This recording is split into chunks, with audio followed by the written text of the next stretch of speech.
o ensino dos espíritos em face dos fatos. A leitura atenta das orientações espirituais em torno da família leva-nos à certeza de que o homem vem progredindo, mesmo que lentamente, no aprimoramento deste espaço de aprendizagem socioespiritual. Desde as primeiras manifestações primitivas, que procuraram dar conta da necessidade manifestada pelo instinto gregário, os homens vêm sendo levados a estabelecer regras de convivência familiar próprias a seu estado evolutivo ou de acordo com os valores que o grupo social a que fazem parte elegeu como norteadores para as suas vidas. Quanto a isso, parece que não há maiores questões.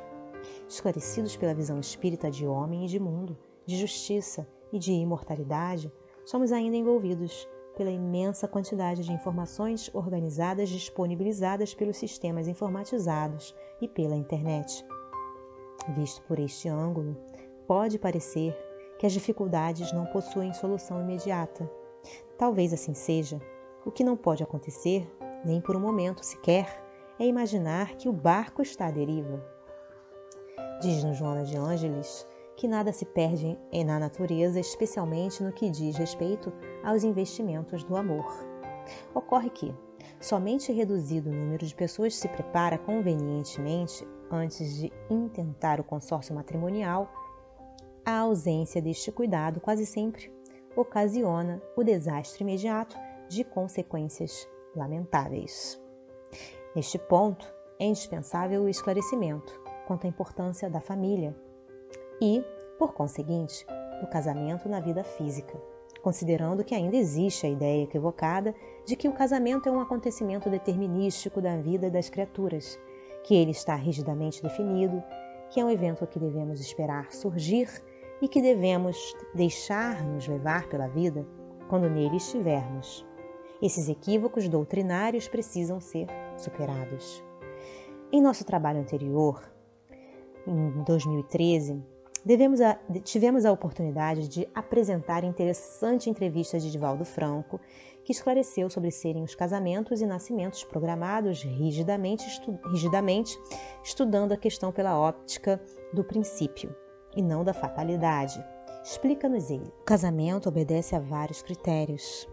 Existem almas com as quais nos encontramos vinculados e com as quais formulamos propostas para determinadas tarefas, sendo uma delas a eleição para nos acompanhar na marcha da evolução através do matrimônio. Mas isso não nos é imposto. Ao chegarmos à Terra e mergulharmos no oceano do esquecimento, nossas opções podem variar. A precipitação decorrente da imaturidade vai eleger a pessoa equivocada, tentando, depois de uma larga experiência no insucesso, partir para a experiência ditosa que nem sempre se concretiza. Daí é perfeitamente válida a proposta de uma análise a respeito da precipitação, um estudo que merece preocupação séria dos nubentes, para programarem a família, não dentro dos critérios egoísticos, mas dos de equilíbrio, a fim de poderem manter um clã feliz. Para tanto, é necessário dispor de sabedoria, como ensina a doutrina espírita, elegendo o cônjuge pelo sentimento, pela razão, pelos valores da alma, e não somente pela atração sexual ou pelo dinheiro ou poder que possua. Não estamos programados para ter filhos, porque seria uma fatalidade que não nos daria outra opção. Dentro das nossas necessidades kármicas, temos um programa que pode sofrer alteração. Nesse esforço, o nosso mérito poderá brindar-nos com mais ou menos possibilidades de autorrealização ou de planificação, nesta ou naquela área.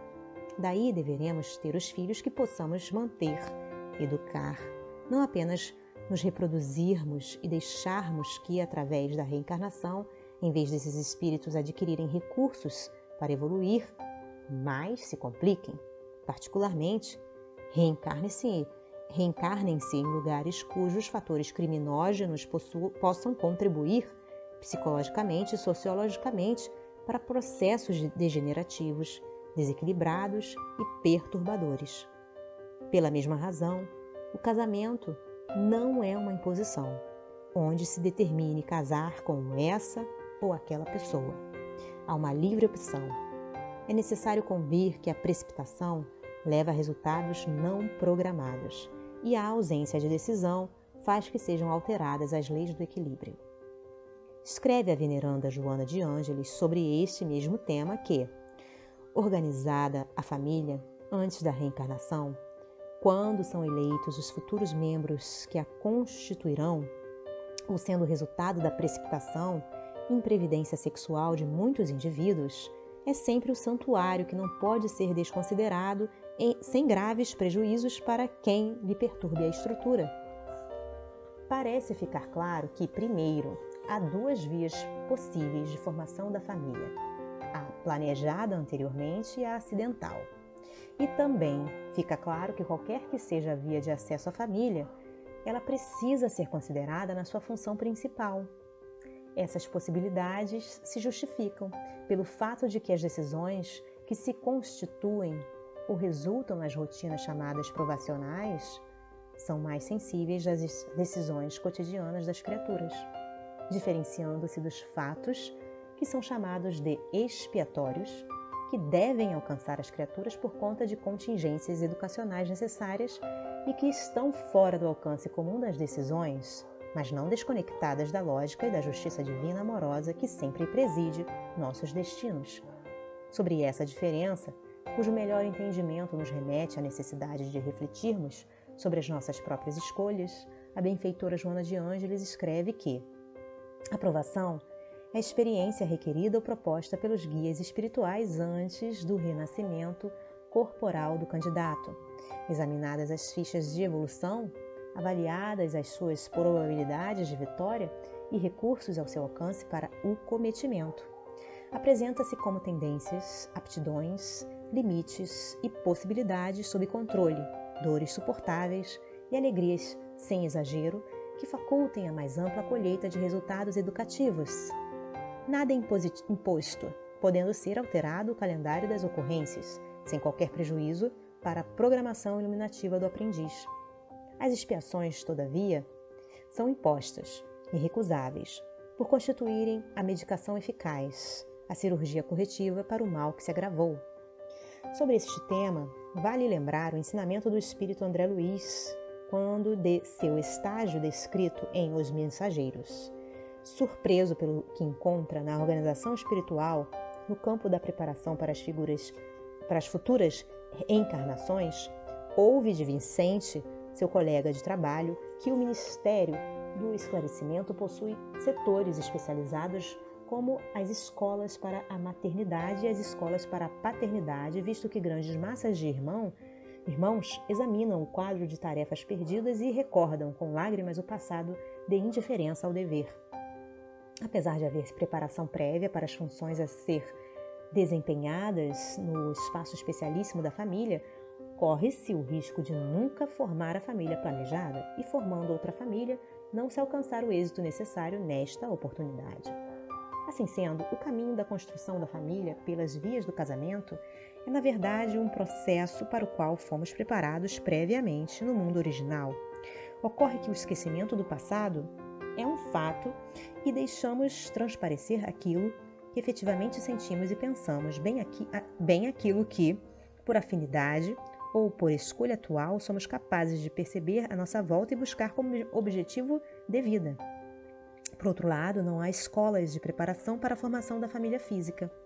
Disso decorre que precisamos nos conscientizar que, não tendo preparação escolarizada para o tema, tendemos a multiplicar as experiências aprendidas nos espaços das famílias de origem ou reproduzir, espontaneamente por processo inconsciente, aquilo que a sociedade contemplou como o ideal para o momento histórico que vivemos. Ao fazermos isso, poderemos escolher um caminho que nos leve a destinos diferentes daqueles que nosso coração planejava nos sonhos iniciais de felicidade. Quando duas pessoas que buscam para um relacionamento de profundidade os sentimentos e se dispõem, essas pessoas se dispõem a um entendimento mais amplo que, invariavelmente, sofre abalos à medida que ambos vão se conhecendo, por se descobrirem as limitações, as dificuldades, os desempenhos do outro aquém do sonhado, ficando evidente o ser real, que é o outro, em detrimento ao que se idealizava, a taxa de humanidade real contida no outro, causando choque, decepção e desencanto, característicos da imaturidade afetiva de que somos portadores. Passado o momento das sensações iniciais da intimidade, surgem os desafios reais da convivência, exigindo dos cônjuges a tolerância, sem o que o choque é inevitável e abrirá espaço para a inibição do amor real. O companheirismo é remédio indispensável para este mal. Dificuldades de comunicação, motivadas pelo desconhecimento das próprias características e pelos recalques da personalidade tão comuns em nós, podem ser semeadura de dificuldades no futuro. O temperamento introvertido provoca o silêncio, que não contribui com o relacionamento. O temperamento extrovertido, por sua vez, favorece a superficialidade e a explosão emocional de difícil controle. O diálogo é a solução para a qual, em geral, não nos preparamos para exercitar no espaço doméstico. A progressão profissional pode ser também um obstáculo à felicidade, por mais que possua seus méritos. O crescimento profissional pode levar à fascinação por novos patamares sociais e econômicos, a novos estágios de convivência social que solicitam novas rotinas, novos grupos, nova dinâmica social, novos símbolos que representem a conquista profissional. Ocupando o tempo e o espaço emocional, o outro cônjuge, que a tudo assiste, é colocado em posição secundária, não partilhando do esforço que consome as energias, por sentir-se também com direito à felicidade, mesmo que de outra forma não sendo atendido. Instala-se então a antipatia. Desaparece o interesse sexual, esfria-se a afetividade, esmaece o companheirismo, atribulam-se as rotinas de gestão do lar e da família, culminando na indiferença e no distanciamento de difícil identificação, que culminarão na separação complicada. A experiência de viver no presente, pensando o futuro, esperando que não haja modificação ou mesmo nutrindo lembranças de experiências passadas, solicitando que estas repitam, tornam o presente um campo de batalha com contínuos e intermináveis combates. O hoje não pode ser como o ontem e certamente não será igual ao amanhã. Cada época é portadora de suas específicas manifestações, expressando fatores próprios que a caracterizam. O amor somente é válido quando vivido no momento, conforme se apresenta, sem saudades do pretérito nem ansiedade do porvir. A autora espiritual Joana de Ângeles, em O Homem Integral, apresenta a expressão memória da sociedade para referir-se a estereótipos e conceitos agregados à ideia de amor e de relacionamento. São símbolos falsos e ou inadequados, dinamizados pela palavra, que, por sua vez, é um símbolo, que veste uma ideia, que formula um pensamento, que retorna como memória acumulada. É indispensável que os cônjuges façam o caminho do autoconhecimento, a fim de libertar-se de símbolos resultantes da memória social. Escreve-nos ela. A solução para relacionamentos perturbadores não é a separação, como supõem muitos. Rompendo-se com alguém, não pode o indivíduo crer-se livre para um outro tentando, que lhe resultaria feliz. Porquanto o problema não é da relação em si, mas do estado íntimo psicológico. Para tanto, como forma de equacionamento, só a adoção do amor com toda a sua estrutura renovadora, saudável, de planificação, consegue o êxito almejado, porquanto para onde ou para quem o indivíduo se transfira, conduzirá toda a sua memória social, o seu comportamento e o que é. Desse modo, transferir-se não resolve problemas, antes deve solucionar-se para transladar-se, se for o caso, depois. São muitos os óbices que surgem no caminho daqueles que, apesar de toda a boa vontade para aceitar, não se preparam para tão grave cometimento. Afinal, o casamento é contrato de deveres recíprocos, em que se devem empenhar os contratantes, a fim de lograrem o êxito do cometimento.